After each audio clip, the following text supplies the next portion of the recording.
as things got progressively worse in my situation at home, I began to experience symptoms, I guess, that would be called depression. I wasn't really depressed, I wasn't upset, but things just weren't rosy or happy for me.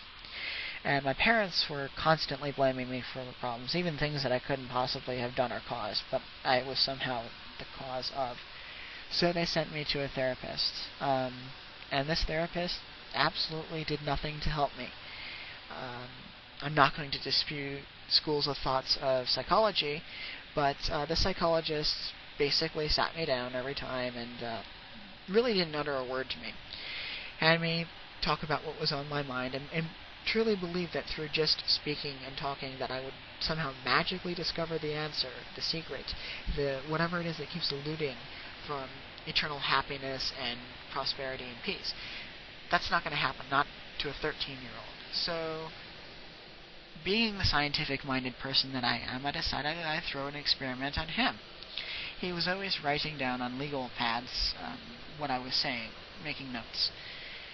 And so I wanted to see if he was actually reading those notes, comparing those notes. So I came in and for many sessions said pretty much the same thing verbatim. Never did he stop or say or indicate anything that was out of the ordinary, even though it was the same thing over and over and over and over and over again. After spending, I think, about a year, maybe a little bit more, I've tried to block most of that out of my memory. Finally convinced my parents that this is not doing any good, this is not productive, it's not helping anyone, and it's a waste of time, money, and it's just inefficient. There's no point to it. If you're going to do something, do it right, and this wasn't working for me.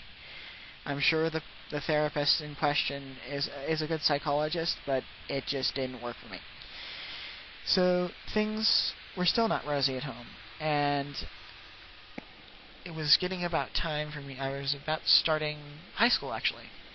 It was around when all this was going on.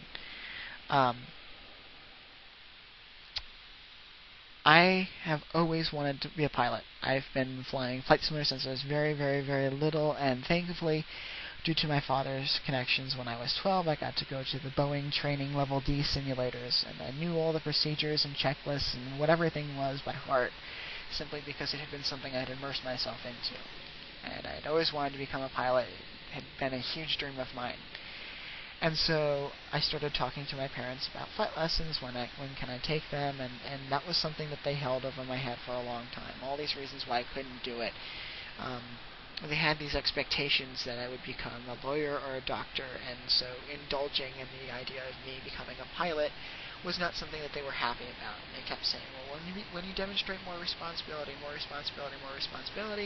we'll let you start flying lessons. Well, there was no indication of what this meant, what the exact specific definition of more responsibility meant, and it wasn't until 10th grade year before I really was able to start in the 9th grade year. And I am now an accomplished pilot, but that's beside the point. My parents here have always found all the reasons not to support something that I want to do.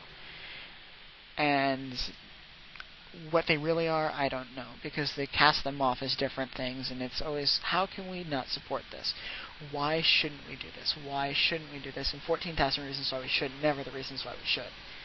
So that never helped, because after my nanny left, which was shortly after my stepmother came into the picture, I had no advocate. My mom pretended to be one, and I had to believe the fallacy that she actually was my advocate, that there wasn't some grimmer, ulterior motive to what she was doing.